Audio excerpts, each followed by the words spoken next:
और बात अब बिहार के बदलते मौसम के मिजाज की करेंगे, जहां बिहार में भीषण गर्मी से आम जनजीवन पूरी तरह प्रभावित हो चुका है। तापमान 40 डिग्री सेल्सियस के पार पहुंचा हुआ है, जिससे दिन में घर से बाहर निकलना लोगों के लिए मुश्किल हो रखा है।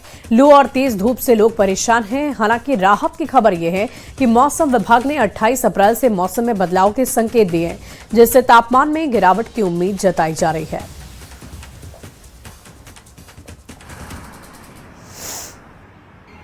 बिहार में गर्मी और लू के कारण लोगों की समस्याएं बढ़ती हुई नजर आ रही हैं। तापमान 40 डिग्री तक पहुंच चुका है। बिहार के कुछ एक जिलों की बात करें तो तापमान 43 डिग्री तक भी मापा गया है। ऐसे परिस्थिति में लोग दोपहर में घर से नहीं निकल रहे हैं। सड़कों पर सन्नाटा दिखाई दे रहा है। खासतौर पर यदि हम अस्पतालों की बात करें तो अलग से लू वार्ड बनाया गया है, ताकि लू लगने वाले मरीजों का इलाज हो सके। दूसरी ओर स्कूलों के समय में बदलाव किया गया है और सबसे बड़ी बात है कि इस गर्मी और लू के कारण लोगों की तबीयत भी है, वो भी बड़े संख्या में खराब हो रही है।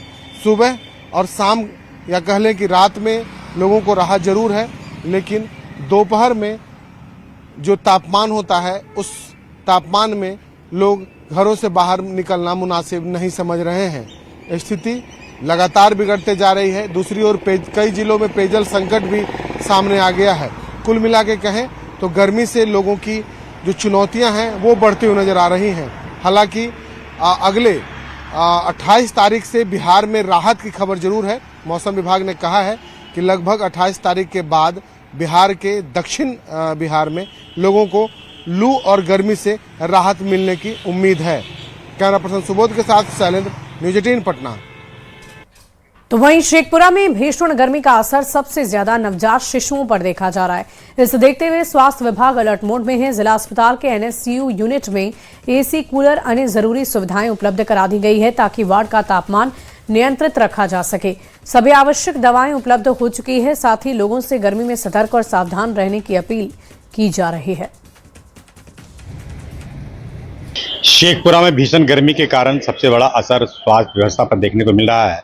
स्वास्थ्य अधिकारी भी काफ़ी सक्रिय दिख रहे हैं और कहा जा रहा है कि जो एसएनसीयू है, यहाँ विशेष नवजात शिशु का देखभाल की इकाई है, उस जगह पर सारी व्यवस्था कर ली गई। क्योंकि बच्चे जन्म होने पर जो गर्मी का असर है वो बच्चों पर ज़्यादा पड़ता है, इसलिए उस पर ज़्यादा देखभाल की स्थिति है।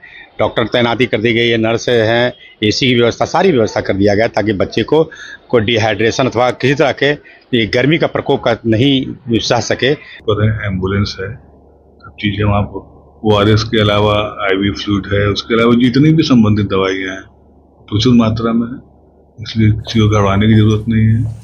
सभी लोग अपने अपने बच्चों को देखभाल की व्यवस्था रखें और हमेशा जो डॉक्टर का जो डायरेक्शन है उसका निर्वहन करें। अजीत कुमार सिन्हा, न्यूज 18 शेखपुरा।